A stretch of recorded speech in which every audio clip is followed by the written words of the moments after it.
Hi guys, മഴതോറും മുൻപയിലെ latest എപ്പിസോഡിലേക്ക് എല്ലാവർക്കും സ്വാഗതം. അങ്ങനെ യാത്ര കഴിഞ്ഞ് നെടുമ്പുരയ്ക്കൽ വീട്ടിലെത്തുന്ന ബാലേന്ദ്രൻ പെട്ടെന്ന് അലീനയെ കുറിച്ച് ഓർക്കാണ്. ആ സമയം തന്നെ ബാലചന്ദ്രന്റെ ഹൃദയത്തിൽ നിന്ന് വേദന വരാണ്. ഒരു അസഹനീയത പോലെ തോന്നുകയാണ്. അലീന ഉണ്ടാവുമ്പോൾ എപ്പോഴും ബാലചന്ദ്രന്റെ വാലായിട്ട് തൂങ്ങി നടക്കും. ബാലേന്ദ്രന് എന്താണോ ആവശ്യം അതൊക്കെ അപ്പപ്പ അലീന മുന്നിലെത്തിക്കും. പെട്ടെന്ന് ബാലേന്ദ്രന് ഒരു അസ്വസ്ഥത തോന്നിയിട്ട് കൃഷ്ണയെയും രോഹിത്തിനെയും ബബിതയൊക്കെ വിളിക്കുന്നുണ്ടെങ്കിലും അവരാരും ഇത് കേൾക്കുന്നില്ല. അങ്ങനെ ബാലേന്ദ്രൻ ഹൃദയം വേദനിച്ച് തറയിൽ വീഴുന്നുണ്ട്. അങ്ങനെ അടുക്കളയിലെ പണിയൊക്കെ തീർത്ത് വരുന്ന ബബിതയുടെ ഫോണിലോട്ട് അലീന വിളിക്കുന്നുണ്ട്. അലീന വിളിച്ച പാടെ തന്നെ അച്ഛന് മരുന്ന് കൊടുത്തോന്നാണ് ചോദിക്കുന്നത്. പെട്ടെന്നാണ് ബബിതയ്ക്ക് മരുന്ന് കൊടുത്തില്ലെന്ന് ഓർമ്മ വരുന്നത് കേട്ടോ. അങ്ങനെ ബബിത റൂമിൽ പോയി നോക്കുമ്പോ കാണുന്നത് ബാലചന്ദ്രൻ താഴെ വീണ് കിടക്കുന്നതാണ്. ഇത് കണ്ട ബബിത ആർത്ത് വിളിക്കുന്നുണ്ട് കേട്ടോ. ബബിതയുടെ ആർപ്പ് കേട്ടിട്ട് എല്ലാവരും അങ്ങോട്ട് വരുന്നുണ്ട്. പക്ഷെ വൈജയന്തി മാത്രം നല്ല ഉറക്കത്തിലാണ്. ഇതൊന്നും വൈജയന്തി അറിയുന്നില്ല. ചെറിയ രീതിയിൽ ബാലചന്ദ്രന് ബോധമുണ്ട് കേട്ടോ. പെട്ടെന്ന് തന്നെ രോഹിത്തും കൃഷ്ണയും ബബിതയൊക്കെ കൂടി ചേർന്നിട്ട് അച്ഛനെ ഹോസ്പിറ്റലിൽ എത്തിക്കുകയാണ്. അന്ന് തന്നെ വൈജയന്തി വെറുതെ ചുമ്മാ ബബിതയായിട്ട് പ്രശ്നം ഉണ്ടാക്കുന്നുണ്ട്. അത് പിന്നീട് വലിയൊരു പ്രശ്നമായിട്ട് മാറുകയാണ്. അപ്പൊ നമുക്ക് ഈ ഒരു കിടിലൻ എപ്പിസോഡിലോട്ട് കിടക്കാം. ഈ എപ്പിസോഡിന്റെ തുടക്കത്തിൽ തന്നെ കാണിക്കുന്നത് ബബിതയും കൃഷ്ണയാണ്. ബബിതയും കൃഷ്ണയും രാവിലെ തന്നെ അടുക്കളയിൽ തകൃതിയായ പണിയിലാണ്. ഇത് കണ്ടുകൊണ്ടാണ് ബാലേന്ദ്രൻ അങ്ങോട്ട് വരുന്നത്. ആ മക്കളെ, നിങ്ങള് രാവിലെ തന്നെ അടുക്കളയിൽ കയറിയോ? അപ്പൊ ബബിത പറയുന്നുണ്ട്, കയറാതെ പറ്റില്ലല്ലോ അച്ഛാ. നമ്മൾ തന്നെ എന്തേലും വച്ചുണ്ടാക്കിയാലല്ലേ നമുക്ക് കഴിക്കാൻ പറ്റൂ. ഇത്രയും ദിവസം നമ്മൾ ഇതൊന്നും അറിഞ്ഞിരുന്നില്ല. ടേബിളിന്റെ മുന്നിൽ പോയി ഇരുന്നാ മതിയായിരുന്നു. അലീന പോയില്ലേ, ഇനിയിപ്പൊ നമ്മൾ അലീന ഇല്ലാതെ ജീവിക്കാൻ പഠിക്കണം. എപ്പോഴും ഏത് കാലത്തും നിങ്ങൾക്ക് അലീനയെ ആശ്രയിക്കാൻ പറ്റില്ലല്ലോ. എന്നാ ഇത് കേട്ടോണ്ടാണ് കേട്ടോ വൈജ അങ്ങോട്ട് വരുന്നത്. ബാലേന്ദ്രന്റെ ശബ്ദം കേട്ടപ്പോ തന്നെ വൈജ അടുക്കളയിലോട്ട് വരാതെ ഒരു ഭാഗത്ത് പതിഞ്ഞു നിൽക്കാണ്. ബാലേന്ദ്രൻ പറയുന്നത് കേൾക്കാൻ വേണ്ടിയിട്ട്. അലീന മോൾ ഈ വീട്ടിൽ നിന്ന് പോയതിനു ശേഷം ഈ വീട് ഉറങ്ങിപ്പോയി അല്ലേ മക്കളെ? അപ്പൊ ബബിത പറയുന്നുണ്ട്, സത്യമായിട്ടച്ചാ, എന്തിനും ഏതിനും അലീന ചേച്ചിയെ മിസ് ചെയ്യുന്നത് പോലെ. സത്യം പറഞ്ഞ അലീന ചേച്ചി ഒരു ധൈര്യമായിരുന്നു. നിങ്ങളുടെ ധൈര്യമായിരുന്നു, എന്റെ ഊന്നുവടിയായിരുന്നു. ഇനി നമ്മളെല്ലാവരും അലീന ഇല്ലാതെ ജീവിച്ചേ പറ്റൂ. മുന്നോട്ടുള്ള ജീവിതത്തിൽ ഇനി അലീനയെ നമ്മൾ ഒരിക്കലും ഡിപ്പെൻഡ് ചെയ്യരുത്. അപ്പോ ബബിത ചോദിക്കുന്നുണ്ട്, അച്ഛാ ഇനി അലീന ചേച്ചി നമ്മളെ കാണാൻ ഇങ്ങോട്ട് വരില്ലേ? അപ്പൊ വൈജ മനസ്സിൽ കരുതുന്നുണ്ട്, ഓ ഇവക്ക് ആ പെണ്ണിനെ എങ്ങനെയെങ്കിലും ഇങ്ങോട്ട് കെട്ടി എന്നളിക്കണം. ആ പിശാചിനെ ഇവിടുന്ന് പുറം തള്ളിക്കാൻ പെട്ട പാട് എനിക്കേ അറിയൂ. സ്വർഗം അവിടെ ഉണ്ടാവുമ്പോ അലീന എന്തിനാ മോളെ നരകത്തിലോട്ട് വരുന്നത്? അപ്പൊ കൃഷ്ണ ഒതുക്കുന്നുണ്ട്, അതെന്താ അച്ഛാ, ഈ വീട് നരകമാണോ? അപ്പോ ഞങ്ങളെല്ലാവരും നരകത്തിലാണെന്നാണോ അച്ഛൻ പറയുന്നത്? ഏയ് ഒരിക്കലും അല്ല മോളെ. 2 ദിവസം മുമ്പേ വരെ ഈ വീട് പാതി സ്വർഗമായിരുന്നു. എന്നാ ഇപ്പൊ പൂർണ്ണമായിട്ട് നരകമായിരിക്കുക. എന്ത്? അച്ഛൻ പറയുന്നതൊന്നും എനിക്ക് മനസ്സിലാവുന്നില്ല. ഇത് കേട്ടപ്പോ ബബിത പറയുന്നുണ്ട്, എന്റെ കൃഷ്ണേ, നിനക്ക് മനസ്സിലായില്ലേ? അച്ഛൻ പറഞ്ഞത് അമ്മയുടെ കാര്യാ. 2 ദിവസമായിട്ട് അമ്മയാണല്ലേ ഇങ്ങോട്ട് വന്നത്. ഓ അത് ശരി. അപ്പ അച്ഛൻ പറഞ്ഞത് 100% ശരിയാ. ഇത് കേട്ടപ്പോ വൈജ മനസ്സിൽ കരുതുന്നുണ്ട്, കൊള്ളാം, പെറ്റ തള്ളയെ കുറിച്ച മക്കളൊക്കെ ഇങ്ങനെ പറയുന്നത്. ഇവൾമാരെയൊക്കെ 10 മാസം വയറ്റിലിട്ടോണ്ട് വേദന സഹിച്ച് പ്രസവിക്കേണ്ട വല്ല ആവശ്യം ഉണ്ടായിരുന്ന വൈജയ നിനക്ക്? എല്ലാത്തിനും എന്നെ പറഞ്ഞാ മതി. വീണ്ടും ഒരു ജീവിതം, അതും ഇയാളോടൊപ്പം. വീട്ടുകാരുടെ നിർബന്ധത്തിന് ഒന്നും വേണ്ടിയിരുന്നില്ല. അപ്പൊ ബാലേന്ദ്രൻ ചോദിക്കുന്നുണ്ട്, ആ മക്കളെ, ഇന്ന് ക്ലാസ് ഉള്ളതല്ലേ, ബ്രേക്ക്ഫാസ്റ്റ് ഒക്കെ നമുക്ക് രോഹിത്തിനെ വിട്ട് പുറത്തുനിന്ന് വാങ്ങിക്കാം. ഇന്ന് തൽക്കാലത്തിന് അങ്ങനെ പോട്ടെ, നാളെ നമുക്ക് എന്തേലും ചെയ്യാം. അപ്പൊ ബബിത പറയുന്നുണ്ട്, അയ്യോ അച്ഛാ, മാവൊക്കെ ഞാൻ ഇന്നലെ തന്നെ തയ്യാറാക്കിയതാ. ദോശ ചുട്ടാ മതി, പിന്നെ അതിലേക്ക് ചട്നിയോ ചമ്മന്തിയോ എന്തെങ്കിലും ഉണ്ടാക്കിയാൽ മതി. അതിനൊരു 10 മിനിറ്റ് മതി. ആണോ? ഇത് ബബിത തന്നെയാണോ പറയുന്നത്? എന്താച്ചാ കളിയാക്കല്ലേ? അല്ല, ദോശയുടെ മാവൊക്കെ അരയ്ക്കാൻ നീ എന്നാ പഠിച്ചത്? എല്ലാം എനിക്ക് അലീന ചേച്ചി പഠിപ്പിച്ചു തന്നതാ. ഇത് കേട്ട വൈജ പറയുന്നുണ്ട്, ഓ ഞാൻ എത്ര മാവരച്ചതാ. അന്നൊന്നും ഇവക്ക് മാവരയ്ക്കാൻ പഠിക്കേണ്ട ആവശ്യമില്ലായിരുന്നു. അലീന തമ്പുരാട്ടി പഠിപ്പിച്ചാലേ ഇവളൊക്കെ പഠിക്കൂ. അപ്പൊ ബാലേന്ദ്രൻ പറയുന്നുണ്ട് കേട്ടോ, അതെന്തായാലും നന്നായി. ചെറിയ രീതിയിലൊക്കെ നമ്മളൊക്കെ കുക്കിംഗ് അറിഞ്ഞിരിക്കുന്നത് നല്ലതാ.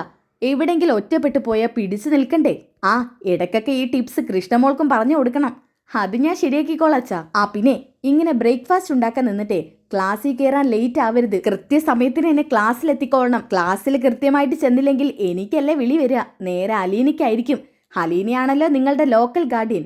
അത് ശരിയാ. ഞാനേ പെട്ടെന്ന് പണിയൊക്കെ കഴിക്കട്ടെ. അച്ഛാ ഇതാ ചായ. അങ്ങനെ ബാലേന്ദ്രൻ ചായ വാങ്ങിയിട്ട് അടുക്കളയിൽ നിന്ന് ഹോളിലോട്ട് കടക്കുന്ന സമയത്താണ് വൈജ ഒരു സൈഡിൽ നിൽക്കുന്നത് ശ്രദ്ധിക്കുന്നത്. എന്നാ ബാലേന്ദ്രൻ ഒരു പുച്ഛഭാവത്തോടെ വൈജയെ മൈൻഡ് ചെയ്യാതെ അവിടെ നിന്ന് നടന്നു പോവാണ്. പെട്ടെന്ന് തന്നെ വൈജ അടുക്കളയിലോട്ട് വരുന്നുണ്ട്. അയ്യോ അമ്മയോ? എന്താ അമ്മ ഇത്? ഞാൻ പേടിച്ചു പോയി. എന്തായിരുന്നടി ഇവിടെ ഡിസ്കഷൻ? അപ്പൊ ബബിത പറയുന്നുണ്ട്, ഓ അതറിഞ്ഞിട്ട് അമ്മയ്ക്ക് എന്താ കാര്യം? അമ്മയ്ക്ക് അത് കേട്ടാ ദേഷ്യം വരും. ഞങ്ങൾ അലീന ചേച്ചിയെ കുറിച്ച് സംസാരിച്ചത്. ഓ പിന്നെ അലീന തമ്പുരാട്ടിയെ കുറിച്ച് സംസാരിക്കുന്നതിനിടയിൽ നിങ്ങൾ എന്നെ വലിച്ചിട്ടില്ലേ? എന്ന് മുതലടി ഞാൻ ഈ വീട്ടിലോട്ട് വരുമ്പോ ഈ വീട് നരകമായിട്ട് മാറുന്നത്. അപ്പൊ അവിടം വരെ എത്തി കാര്യങ്ങൾ. അച്ഛൻ പറയാനും മക്കൾ 100% സപ്പോർട്ട് ചെയ്യാം. അയ്യേ, ഈ അമ്മയുടെ സ്വഭാവം നോക്കിയേ കൃഷ്ണേ, എല്ലാം ഒളിഞ്ഞു കേൾക്കുമായിരുന്നു. ഛേ, എടി ഞാൻ വല്ലോരുടെ രഹസ്യമല്ല ഒളിഞ്ഞു കേട്ടത്. എന്റെ ഭർത്താവും മക്കളും പറയുന്ന കാര്യങ്ങളാ. അതിലത്ര വൃത്തികേടുണ്ടെന്നൊന്നും എനിക്ക് തോന്നുന്നില്ല. അല്ലേനും അമ്മയ്ക്ക് എന്ത് കാര്യത്തിലാ വൃത്തികേട് തോന്നാറ്? അമ്മയ്ക്കൊരു ഭാവമുണ്ട്. അമ്മ ചെയ്യുന്ന കാര്യങ്ങൾ മാത്രമാണ് ശരിയെന്ന്. അതത്ര നല്ലതൊന്നും അല്ല അമ്മേ. എനിക്ക് കാര്യമൊക്കെ വ്യക്തമായിട്ട് മനസ്സിലാവും. എന്നാൽ നിങ്ങൾക്കൊന്നും അങ്ങനെ മനസ്സിലാവില്ല. നിങ്ങൾ ആർക്ക് വേണമെങ്കിലും പച്ചയ്ക്ക് പറ്റിക്കാം. എന്ന ഈ വൈജയന്തി അതിന് കിട്ടത്തില്ല. എന്റെ ഭർത്താവിന് ഒത്താശ ചെയ്തു കൊടുക്കലല്ല എന്റെ ജോലി. ഛേ അമ്മേ, എന്താടി നിന്റെ അച്ഛന് ഇങ്ങനെയൊക്കെ പറയാൻ പറ്റുമെങ്കിൽ എനിക്കും ചിലതൊക്കെ പറയാൻ പറ്റൂ. അമ്മ ഇങ്ങനെ സ്വയം പറഞ്ഞുകൊണ്ടിരുന്നോ? പക്ഷെ ഞങ്ങളോട് ആരോടും പറയാൻ വരണ്ട. അമ്മ തൽക്കാലം മുറിയിൽ പോയിരുന്നോ. എന്താ വേണ്ടെന്ന് വെച്ചാൽ വെച്ചുണ്ടാക്കി ടേബിൾ എത്തിക്കാം. അയ്യോ, നീ അത്ര വലിയ ഉപകാരമൊന്നും കഷ്ടപ്പെട്ട് ഈ വൈജയന്തിക്ക് ചെയ്തു തരേണ്ട ആവശ്യമില്ല. എനിക്ക് വേണ്ടത് എനിക്ക് വെച്ചുണ്ടാക്കി കഴിക്കാൻ അറിയാം. എന്നാ പിന്നെ അമ്മ ഒരു കാര്യം ചെയ്യ്. ദോശമാവ് ഇവിടെ ഇരിപ്പുണ്ട്. ദോശ വേണമെങ്കിൽ ചുട്ട് കഴിക്കണം. ഇല്ലാന്നുണ്ടെങ്കിൽ ചപ്പാത്തിയോ പുട്ടോ എന്തെങ്കിലും ഉണ്ടാക്കി കഴിച്ചാൽ മതി. ഓ, തമ്പുരാട്ടി പറഞ്ഞു തന്നിട്ടാണല്ലോ ഇത്രയും കാലം എന്റെ അടുക്കളയിൽ ഞാൻ വെച്ചുണ്ടാക്കി കഴിച്ചത്. അമ്മേ, ഒരു കാര്യം അമ്മ ഓർക്കണം. ഇത്രയും കാലം അലീന ചേച്ചിയെ ഞങ്ങൾക്ക് വെച്ച് വിളമ്പി തന്നത്.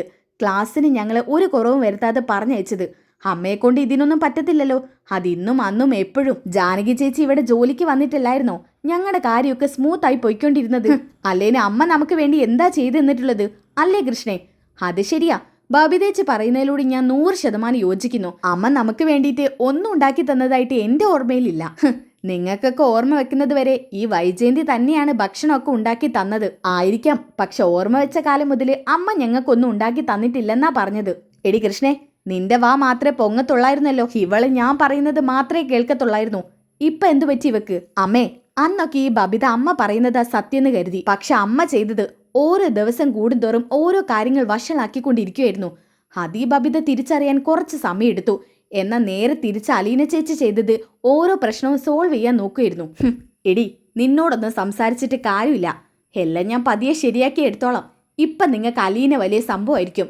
കുറച്ചു കഴിഞ്ഞാൽ നിങ്ങളെ കൊണ്ടൊക്കെ അവളെ ഞാൻ മറപ്പിക്കും. ആയിക്കോട്ടെ, അമ്മയ്ക്ക് പറ്റുമെങ്കിൽ എന്താന്ന് വെച്ചാ ചെയ്യ്. ഓക്കെ. അതൊക്കെ കഴിഞ്ഞിട്ട് കാണിക്കുന്നത് വൈജയന്തി രോഹിത്തിന്റെ അടുത്തോട്ട് ചെല്ലുന്നതാണ്. രോഹിത് ആണെങ്കിൽ അലീനയുടെ ഫോട്ടോ നോക്കി വിഷമിച്ചോണ്ടിരിക്കാണ് കേട്ടോ. എടാ രോഹി. എന്നാ രോഹിത് ആണെങ്കിൽ അലീനയുടെ ഫോട്ടോയിലോട്ട് നോക്കി കരയുന്നുണ്ട്. ഇത് കണ്ടോണ്ടാണ് വൈജയന്തി അങ്ങോട്ട് വരുന്നത്. ഇവനെന്താ കരയേ? എടാ രോഹി. പെട്ടെന്നാണ് രോഹിത് കണ്ണു തുടയ്ക്കുന്നത്. എന്താ അമ്മേ? എന്താടാ നീ എന്തിനാ ഇങ്ങനെ കരയുന്നേ? ഞാൻ കരഞ്ഞില്ലല്ലോ. അപ്പം നിന്റെ കണ്ണീന്ന് വെള്ളം വരുന്നത് ഞാൻ കണ്ടതോ? അത് പിന്നെ അമ്മേ, എന്റെ കണ്ണിലൊരു പ്രാണി പോയി, അതുകൊണ്ടാ. ശരി രോഹി, എനിക്കൊന്ന് പുറത്തു പോകണം. നിന്റെ സഹായം എനിക്ക് ആവശ്യമുണ്ട്. ആദ്യം എനിക്ക് പോവേണ്ടത് ഹോസ്പിറ്റലിലാ. ചില മെഡിസിൻസ് ഒക്കെ തീർന്നിട്ടുണ്ട്, അതൊക്കെ വാങ്ങിക്കണം. അമ്മേ, എനിക്കിന്ന് ക്ലാസ് ഉണ്ട്. ഇന്ന് പോവാതിരിക്കാൻ പറ്റത്തില്ല. നമുക്ക് നാളെ പോയാലോ? അത് പറ്റില്ല. മെഡിസിനൊക്കെ തീർന്നിരിക്കുക. ഇന്ന് തന്നെ എനിക്ക് പോവണം. എന്നെ കൊണ്ട് ഒറ്റയ്ക്ക് പോവാൻ പറ്റത്തില്ല. അവിടെ ആവുമ്പോ മനു ഉണ്ടായിരുന്നു. നീ എന്തായാലും വന്നേ പറ്റൂ. അല്ല, നീ അതിന് ക്ലാസ്സിൽ പോവാൻ തുടങ്ങിയോ? നാണക്കേട് വരുത്തി വെച്ചിട്ട് എങ്ങനെയാടാ ആ ക്ലാസ്സിലോട്ട് കയറിയത്? അത്രയും പിള്ളേർ നിന്നെ കളിയാക്കിയില്ലേ? അമ്മേ, ഞാനതൊക്കെ മറന്നു വരിക. അമ്മയായിട്ട് എന്നെ ഓർമ്മപ്പെടുത്തരുത്. ഇതൊക്കെ ചെയ്യുമ്പോ നിനക്ക് അറിയില്ലായിരുന്നോടാ? എനിക്കറിഞ്ഞൂടാ നീയൊക്കെ ഇപ്പോഴും തെറ്റ് ചെയ്തിട്ടുണ്ടോന്ന്. ആ പെണ്ണ് നിനക്ക് വേണ്ടി മറ്റേ പെണ്ണിന്റെ കാല് പിടിച്ചതുകൊണ്ടല്ലേ നീയൊക്കെ ഊരി പോന്നത്. അമ്മേ, എനിക്ക് അമ്മയോട് സംസാരിക്കാനില്ല. അമ്മയുടെ ഇതുപോലത്തെ കുത്തുവാക്ക് കേൾക്കാൻ കഴിയാതെയാ അമ്മയോട് ഞാൻ സംസാരിക്കാൻ നിൽക്കാത്തത്. അതേടാ, പെറ്റ തള്ളയോട് സംസാരിക്കാൻ ഇവിടെ ആർക്കും ഒഴിവില്ല. ഞാനിപ്പോ ഒറ്റക്കായി. അവളെ ഒറ്റൊരുത്തി വന്നതിന് ശേഷം. അതുവരെ നിങ്ങൾക്കൊക്കെ എന്നെ വലിയ കാര്യമായിരുന്നല്ലോ. നിങ്ങളൊക്കെ വയറ്റിലിട്ട് 10 മാസം വേദന അറിഞ്ഞ് പ്രസവിച്ചതിന് എന്താടാ കാര്യം? അമ്മേ, ആ കണക്ക് പറയുകയാണെങ്കിൽ ഓരോ അമ്മയ്ക്കും മക്കളോട് അത് മാത്രമേ പറയാനുണ്ടാവത്തുള്ളൂ. പിന്നെ അമ്മയ്ക്ക് ഞങ്ങൾ വില തരാതിരിക്കുന്നൊന്നുമില്ല.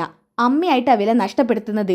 അമ്മ ആവശ്യമില്ലാതെ അലീന ചേച്ചിയെ കുറ്റപ്പെടുത്തിയിട്ട് ആ തമ്പുരാട്ടി നിന്റെ മനസ്സും കീഴടക്കി എടുത്തല്ലേ. ഞാനിവിടുന്ന് മാറി നിന്നപ്പം അവൾ എന്റെ കുടുംബം മൊത്തം കയ്യിലെടുത്തു. നാശം പിടിച്ചവള്. എവിടെങ്കിൽ പോയി തൊലഞ്ഞാ മതിയായിരുന്നു. അമ്മേ, ഒന്ന് നിർത്തുന്നുണ്ടോ? ഇവിടുന്ന് അതിനെ പറഞ്ഞയച്ചില്ലേ?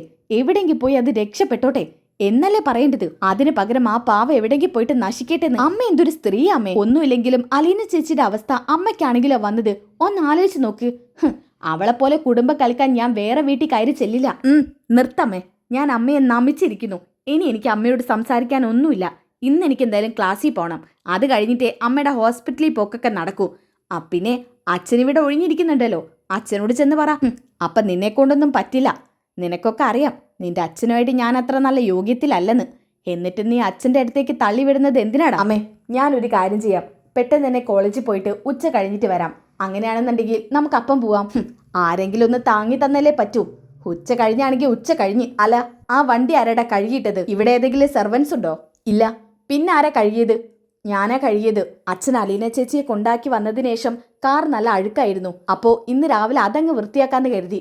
ഹോ, നീ എന്നാടാ ഇതൊക്കെ പഠിച്ചത്? അവസ്ഥയല്ല അമ്മേ, പഠിക്കേണ്ടി വന്നു. അതേതായാലും കൊള്ളാം. പീഡന കേസിലെ പ്രതി എല്ലാം പഠിച്ചിരിക്കുന്നത് നല്ലതാ. അമ്മേ, അമ്മ എന്താ അമ്മ ഇങ്ങനെ സംസാരിക്കുന്നേ? മറക്കാൻ ശ്രമിക്കുന്ന കാര്യങ്ങൾ വീണ്ടും കുത്തിപ്പൊക്കാതെ അമ്മേ. എന്റെ ഫ്രണ്ട്സ് പോലും എന്നെ അങ്ങനെ പറഞ്ഞ് കുറ്റപ്പെടുത്താറില്ല.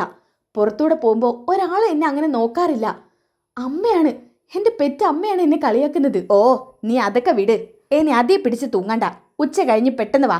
എനിക്ക് പെട്ടെന്ന് പുറത്തോട്ട് പോണം. എനിക്ക് ഒരു കാറ് നോക്കണം.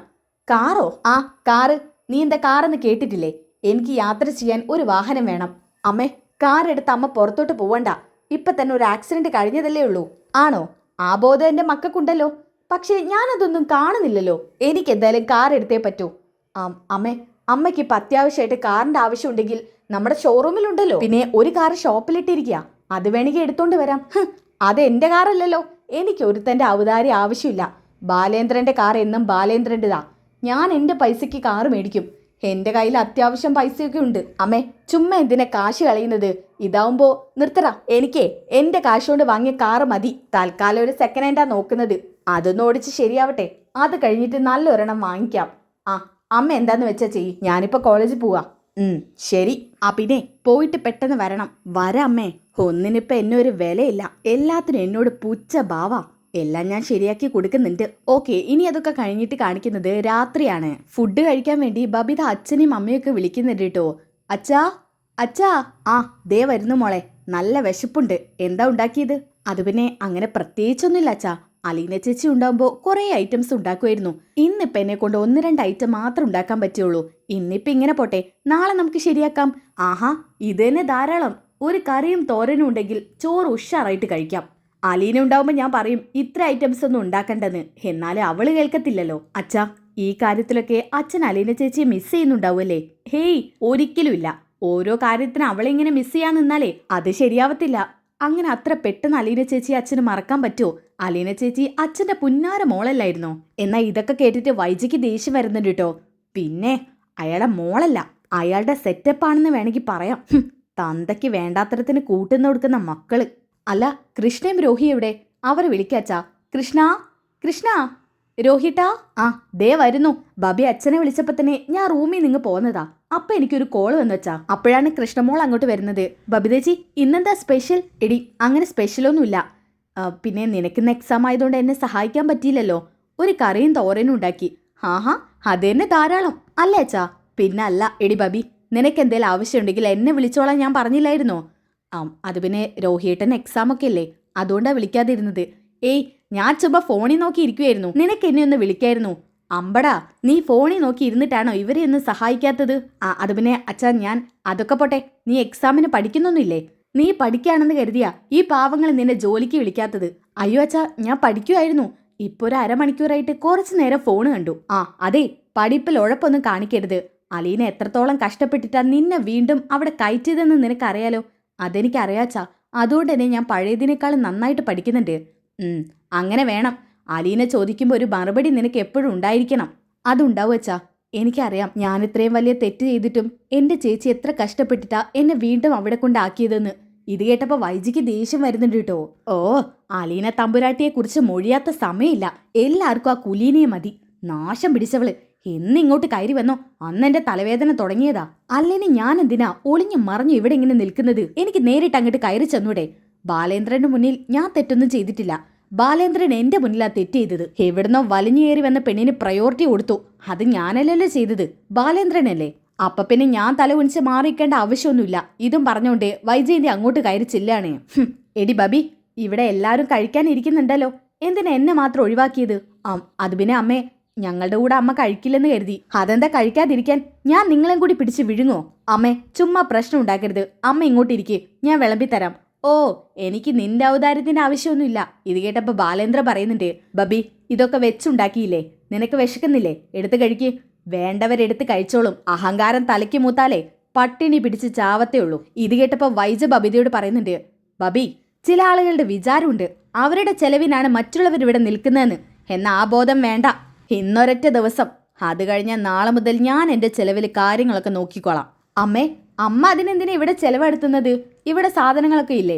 അയ്യോ, ഇവിടുത്തെ രാജാവ് പറഞ്ഞത് കേട്ടില്ലായിരുന്നോ? അപ്പൊ ബാലേന്ദ്രൻ പറയുന്നുണ്ട്, മോളെ ബബിതേ, തന്നിഷ്ടക്കാരിങ്ങനെ തന്നെയാ. അവരെത്ര വലിയ ആഴത്തിലുള്ള തെറ്റുകൾ ചെയ്താലും അത് മറച്ചു വെക്കാൻ നല്ല വെടിപ്പായിട്ട് അഭിനയിക്കും. പക്ഷെ എത്ര മറച്ചു വെച്ചാലും മണ്ണിട്ട് മൂടാനൊന്നും പറ്റത്തില്ലല്ലോ. അച്ഛനും അമ്മ ഇത് എന്തൊക്കെയാ പറഞ്ഞുകൊണ്ടിരിക്കുന്നത്? എനിക്കൊന്നും മനസ്സിലാവുന്നില്ല. ദേ, എന്നെ വിട്ടേക്ക്.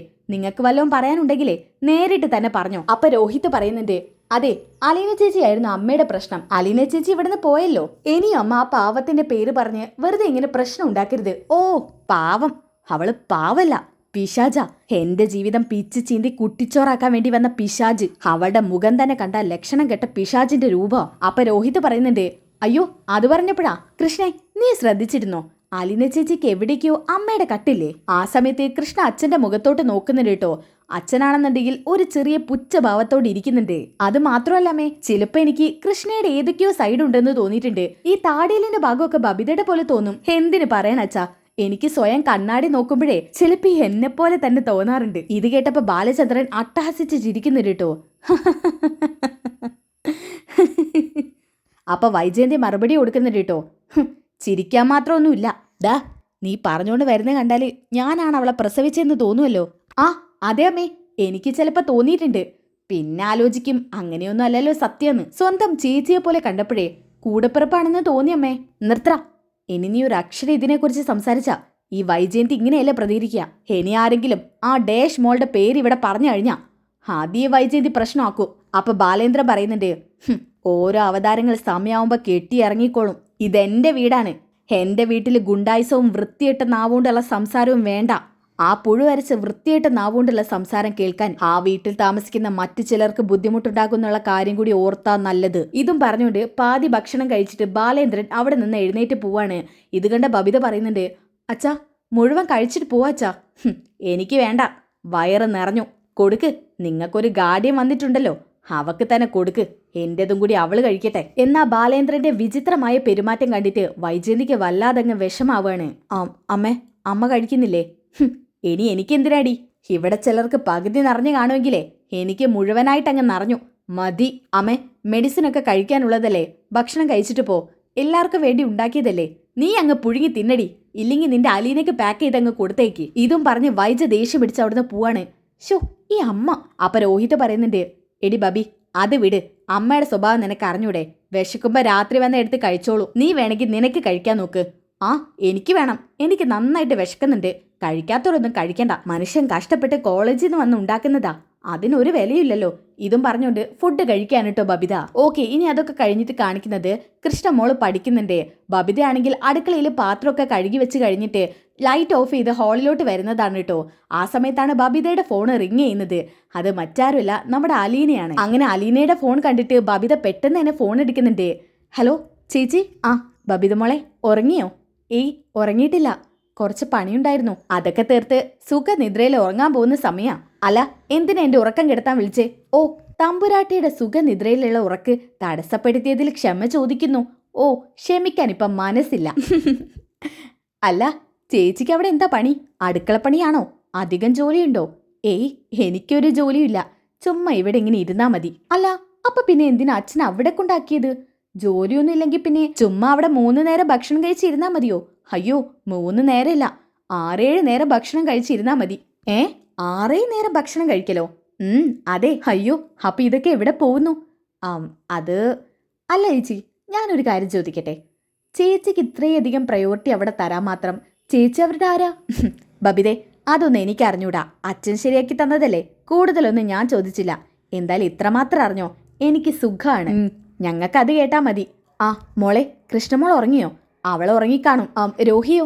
രോഹിയേട്ടൻ ഉറങ്ങിക്കാണുന്നാ തോന്നുന്നേ. ആ അല്ല, അച്ഛന് മരുന്നൊക്കെ എടുത്തു കൊടുത്തില്ലേ? അയ്യോ, ചേച്ചി പറഞ്ഞപ്പോ ഓർമ്മ വന്നത്, മരുന്നെടുത്ത് കൊടുക്കാൻ മറന്നു. കുഴപ്പമൊന്നുമില്ല, ധൃതി പിടിക്കണ്ട, ടെൻഷനൊന്നും ആവണ്ട. ഈ സമയത്ത് തന്നെ ഞാൻ മരുന്നെടുത്ത് കൊടുക്കാറുള്ളത്. പിന്നെ ഇതൊക്കെ ഓർമ്മിപ്പിക്കാൻ ചേച്ചിയില്ലേ, അതാണ് ഏക ആശ്വാസം.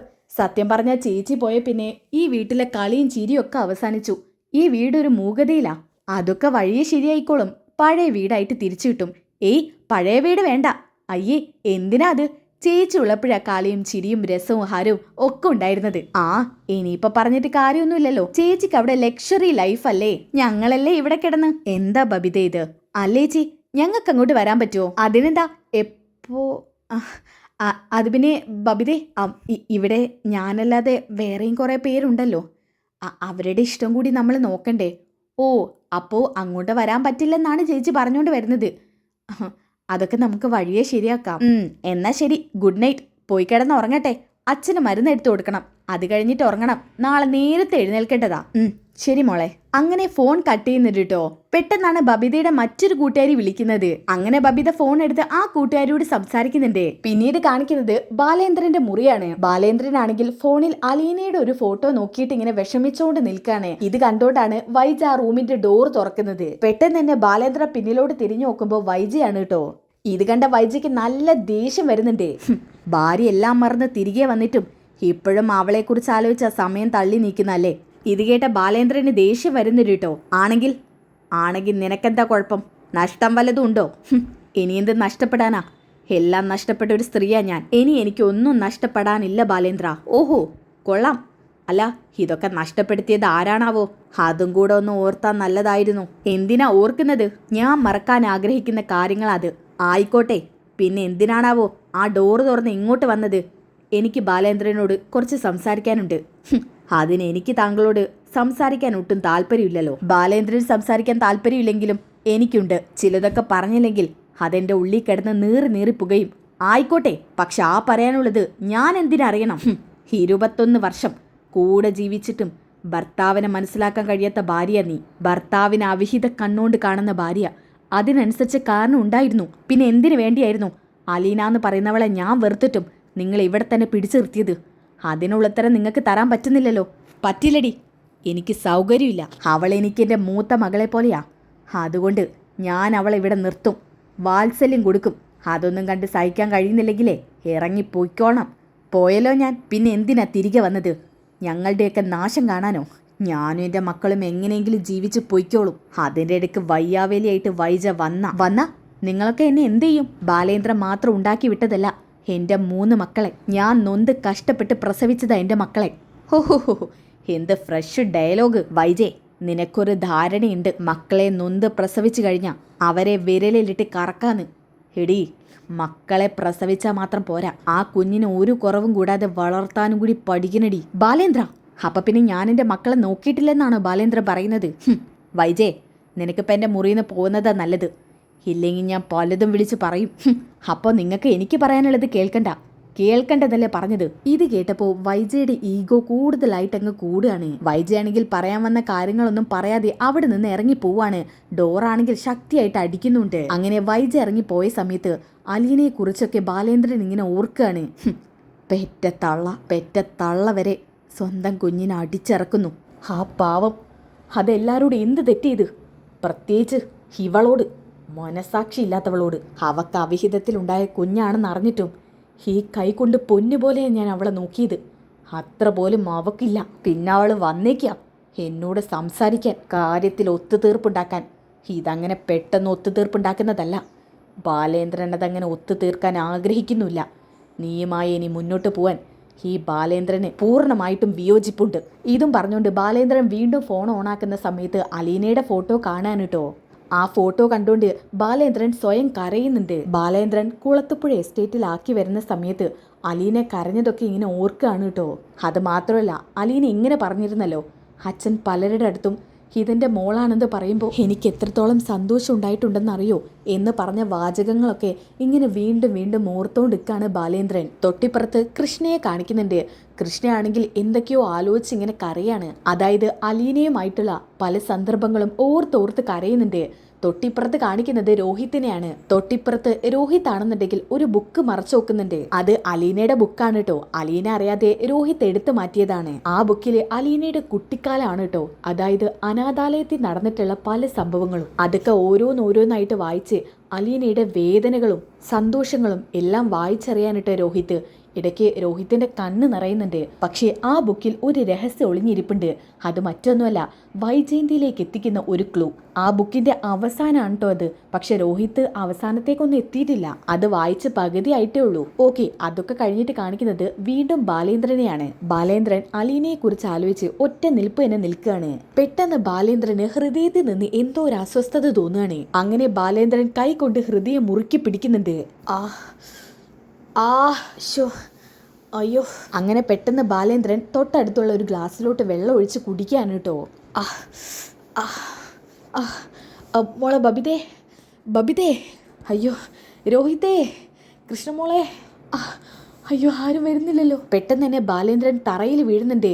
ബോധം പോകുന്നുണ്ട് കേട്ടോ. അപ്പോഴാണ് ബബിതയെ കാണിക്കുന്നത്. മൂളിപ്പാട്ടുമൊക്കെ പാടിയിട്ട് മരുന്നുമായിട്ട് അങ്ങോട്ട് വരികയാണ്. അച്ചോയ്. ഷോ, ബാത്റൂമിലാണോ? ഇതും പറഞ്ഞ് ബബിത ഡോർ കൊടുക്കുന്ന സമയത്താണ് അച്ഛൻ തറയിൽ വീണെടുക്കുന്നത് കാണുന്നത്. അയ്യോ അച്ഛാ ഒന്ന് കണ്ണുറക്കച്ചാ. അച്ഛൻ എന്താ പറ്റിയേ? രോഹിട്ടാ, കൃഷ്ണേ, രോഹിട്ടാ. ബബിതയുടെ വിളി കേട്ടപ്പോൾ തന്നെ രോഹിത് ഓടി ഇറങ്ങി വരുന്നുണ്ട് കേട്ടോ. ബബി, എന്താ രോഹിട്ടാ?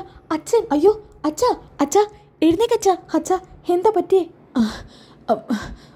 മക്കളെ. ബബി, നീ പിടിക്കേ, നമുക്ക് അച്ഛനെ ഹോസ്പിറ്റലിൽ കൊണ്ടുപോകാം. പിടിക്കേ. പെട്ടെന്നാണ് കൃഷ്ണയും ഓടിയെത്തുന്നത്. അയ്യോ, അച്ഛൻ എന്താ പറ്റി? ഒന്നും അറിഞ്ഞൂടാ. ബബി വന്നപ്പോൾ അച്ഛൻ തറയെ വീണ് കിടക്കായിരുന്നു. അയ്യോ അച്ഛാ. കൃഷ്ണേ, ഒന്ന് പിടിക്കേ.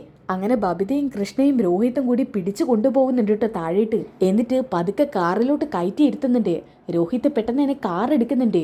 ബബിതേ, നീ ഇവിടെ നിന്നോ, ഞാനും കൃഷ്ണയും പോയിക്കോളാം. അമ്മയുടെ അടുത്ത് ആളില്ലല്ലോ. ശരി. കൃഷ്ണേ, രോഹിട്ടിന്റെ ഫോണിൽ നിന്ന് വിളിക്കണം. വിളിക്കേച്ചി. അങ്ങനെ അച്ഛനെയും കൊണ്ട് അവർ ഹോസ്പിറ്റലിലോട്ട് പോവാണ്. ബബിത ആണെങ്കിൽ ടെൻഷൻ അടിച്ചുകൊണ്ട് വീട്ടിലോട്ട് കയറി വരുന്നുണ്ട്. പെട്ടെന്നാണ് വൈജയന്തി എഴുന്നേറ്റ് പുറത്തോട്ട് വരുന്നത്. എടി ബബി, എന്താ ഇവിടെ ശബ്ദം കേട്ടത്? അപ്പം എല്ലാം അറിയുന്നുണ്ടായിരുന്നല്ലേ, എന്നിട്ട് അങ്ങോട്ട് വന്നോക്കാഞ്ഞത് എന്താടി? ഞാനൊന്നും അറിഞ്ഞില്ല. അച്ഛനെ കൊണ്ടുപോയി ഹോസ്പിറ്റലിലോട്ട്. അച്ഛന് നെഞ്ചുവേദന വന്നെന്നാ തോന്നുന്നത്. അതായിരുന്നോ? അതായിരുന്നോന്നോ? അപ്പം അമ്മയ്ക്ക് തുള്ളി പോലും വേദന തോന്നുന്നില്ലേ? ഞാൻ എന്തിനു വേദനിക്കണം? എനിക്ക് വലിയൊരു ആക്സിഡന്റ് നടന്നിട്ട് അയാൾ എന്നെ തിരിഞ്ഞു നോക്കിയോ?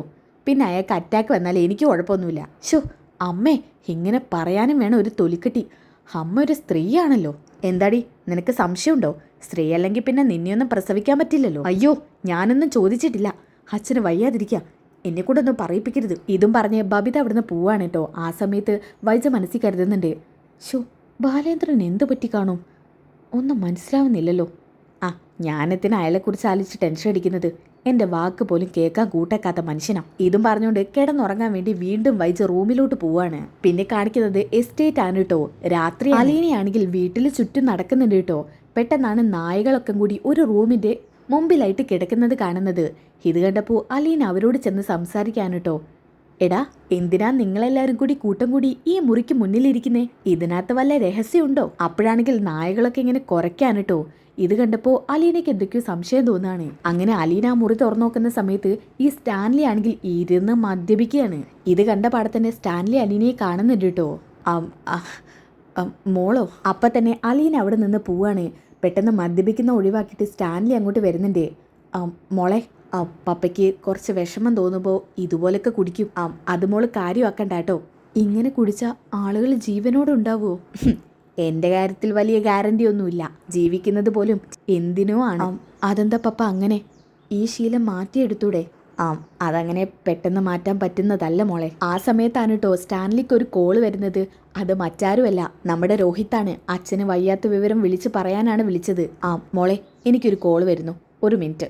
ഇതും പറഞ്ഞ് സ്റ്റാൻലി മാറി നിൽക്കുന്ന സമയത്താണ് കേട്ടോ ആൻ്റപ്പൻ അങ്ങോട്ട് വരുന്നത്. മോളെ അലീനെ, വീടൊക്കെ ഇഷ്ടപ്പെട്ടല്ലോ അല്ലേ? അല്ല, എന്താ ഇവിടെ നിൽക്കുന്നേ? അത് പിന്നെ പപ്പയായിട്ട് സംസാരിക്കുകയായിരുന്നു. സാബ് ഇവിടെ ഉണ്ടോ? ഉണ്ടായിരുന്നു, ഇപ്പം ഫോൺ ചെയ്യാൻ പോയതാ. അല്ല, ചേട്ടൻ എന്തിനാ പപ്പ ഇങ്ങനെ പേടിക്കുന്നേ? അത് പിന്നെ കൊച്ചിൻ്റെ പപ്പയെ ഇവിടെ എല്ലാവർക്കും പേടിയാ. അങ്ങനെ പേടിക്കേണ്ട ആവശ്യം എന്താ? അച്ഛൻ നിങ്ങളെ കൊല്ലുവോ? ഈ കൊച്ചിനൊന്നും അറിയില്ലല്ലോ. ഞാനായിട്ട് ഇനി വല്ലതും പറഞ്ഞിട്ട് അയാളെ വായിലിരിക്കുന്നേ കേൾക്കേണ്ടി വരും. മോളെ, മോൾക്ക് ഇവിടുത്തെ ചിട്ടവട്ടങ്ങളൊന്നും അറിയാഞ്ഞിട്ടാ കേട്ടോ. കുറച്ച് ദിവസം കഴിയുമ്പോൾ കൂടെ കൂടെ അതൊക്കെ പഠിച്ചോളൂ. അല്ല, സാബിൻ്റെ മക്കളെയൊക്കെ അറിയോ? ഇല്ല, അവരെ കാണാൻ പോകുന്നില്ലേ? അതിനെക്കുറിച്ചൊന്നും പപ്പ പറഞ്ഞിട്ടില്ല. എന്തായാലും അവരെ കാണാൻ പോകുന്നത് നല്ലതാ. അല്ല, പപ്പയുടെ ഭാര്യ അവരൊരു പാവാ. പക്ഷെ മക്കള് തനി സാബിന്റെ പകർപ്പാ. ആരടാന്ന് ചോദിച്ചാ ഞാനടാന്ന് പറയും. അതൊക്കെ ഒരു സംഭവമാ. എന്തായാലും മോള് വഴിയെ പരിചയപ്പെട്ടുള്ളൂ. ഇതും പറഞ്ഞ് ആൻ്റപ്പൻ അവിടെ നിന്ന് പോവാണ്. പെട്ടെന്നാണ് കേട്ടോ സ്റ്റാൻലി വരുന്നത്. മോളെ എന്താ പപ്പ? നമുക്ക് എത്രയും പെട്ടെന്ന് മോളുടെ നാട്ടിലെത്തണം. അതെന്തിനാ? അതൊക്കെയുണ്ട്. മോള് പെട്ടെന്ന് റെഡിയാവ്. എന്തോ ഉണ്ടല്ലോ പപ്പ, എന്താന്ന് പറയും. അത് പിന്നെ ബാലേന്ദ്രന് പെട്ടെന്ന് ഹോസ്പിറ്റലായി. അയ്യോ, അച്ഛനെന്താ? എന്തു പറ്റി അച്ഛന്? നെഞ്ചുവേദന വന്നതാ. അയ്യോ മോളെ വിഷമിക്കാതെ, അങ്ങനെ കുഴപ്പമൊന്നുമില്ലെന്നാ ഡോക്ടേഴ്സ് പറഞ്ഞത്. എന്തായാലും മോളെ കാണുമ്പോൾ അദ്ദേഹത്തിന് ആശ്വാസമായിക്കോളും. മോളൊരു കാര്യം ചെയ്യേ, 1-2 ദിവസത്തിനുള്ള ഡ്രസ്സും കൂടി എടുത്തോ. പപ്പ, ഞാനവിടെ നിൽക്കാനായിട്ട് പോകുന്നില്ല. അവിടെ ചിലപ്പോൾ അമ്മ വന്നു കാണും. ഓ, അത് ശരിയാണല്ലോ. വൈജിക്ക് നിന്നെ അറിയില്ല. ഒരു കാര്യം ചെയ്യ്, എന്നാ പിന്നെ നമുക്ക് കണ്ടിട്ട് ഇങ്ങോട്ട് പോരാം. ശരി പപ്പ, നമുക്ക് എത്രയും പെട്ടെന്ന് അങ്ങോട്ട് എത്തണം. മോള് ഡ്രസ്സ് മാറിയിട്ട് വാ.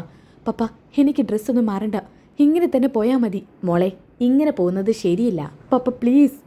എന്നാ ശരി, നമുക്ക് ഇങ്ങനെ തന്നെ പോവാം. ഞാനും ഇനി മാറാൻ നിൽക്കുന്നില്ല. മോള് പോര്. ഓക്കെ. അങ്ങനെ സ്റ്റാൻലി കാർ എടുക്കുന്നുണ്ട്. അലീന തൊട്ടിപ്പുറത്ത് കയറുന്നുണ്ട്. അങ്ങനെ അവരുടെ വണ്ടി പോവാണ് കേട്ടോ. അപ്പം ആൻ്റപ്പൻ പൗലോസിനോട് ചോദിക്കുന്നുണ്ട്, എടാ പൗലോസേ, ഇതെന്നതാടാ നടക്കുന്നേ? ഒരു നാടകം കാണുന്ന പോലെ. ഒന്നും അങ്ങോട്ട് മനസ്സിലാവുന്നില്ല. എൻ്റെ ആൻ്റപ്പേട്ടാ, എന്തൊക്കെയോ തക്കിടി തരികിടി പരിപാടികളാ. എന്തായാലും സാറ് നല്ലവനാണെന്ന് ആൻ്റപ്പേട്ടനല്ലേ പറഞ്ഞത്. എന്നിട്ടാണോ കല്യാണത്തിന് മുമ്പ് ഒരു കൊച്ചിനെ ജനിപ്പിച്ചത്?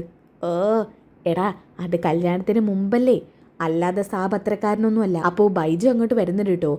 അല്ല, എന്നെ വിളിക്കാതെയാണല്ലോ പോക്ക്. അല്ലേനും അവളുടെ കാര്യത്തിനെ നിന്നെ പറഞ്ഞയക്കില്ല അദ്ദേഹം. എന്തൊക്കെയോ ചുറ്റിക്കളിയില്ലേ? വശപ്പശക് എവിടേക്കോ ഉണ്ട്, എവിടേക്കോ തകരാറുണ്ട്. എന്തായാലും വഴിയെ നമുക്ക് മനസ്സിലാക്കാം. പക്ഷെ ആ കൊച്ചൊരു പാവമാണ് കേട്ടോ. ആൻ്റപ്പച്ചേട്ടന് തോന്നുന്നതാ. അയാളെ താനീ പകർപ്പാ. അത് ലുക്കിലല്ലേ. പക്ഷെ ആ കുട്ടി അതൊരു നിസ്സാരക്കാരിയല്ലെന്നാ കണ്ടിട്ട് തോന്നുന്നേ. എന്തൊക്കെയാവോ എന്തോ. ഓക്കെ, അതോടുകൂടിയിട്ട് ഈ ഒരു എപ്പിസോഡ് ഇവിടെ അവസാനിക്കാൻ കേട്ടോ. ഈ എപ്പിസോഡിൻ്റെ ബാക്കി കിട്ടാൻ നെക്സ്റ്റ് എപ്പിസോഡിൽ നിന്ന് കമൻറ്റ് ചെയ്ത് അടുത്ത എപ്പിസോഡ് ഉടനടി അപ്ലോഡ് ചെയ്യുന്നതായിരിക്കും. അപ്പോൾ ഈ വീഡിയോ ഇഷ്ടപ്പെട്ടാൽ ലൈക്ക് ചെയ്യാനും സബ്സ്ക്രൈബ് ചെയ്യാനും കമൻറ്റ് ചെയ്യാനും മറക്കണ്ട. അപ്പോൾ അടുത്ത വീഡിയോയിൽ കാണുന്നവരേക്കും എല്ലാവർക്കും ബൈ ഗൈസ്.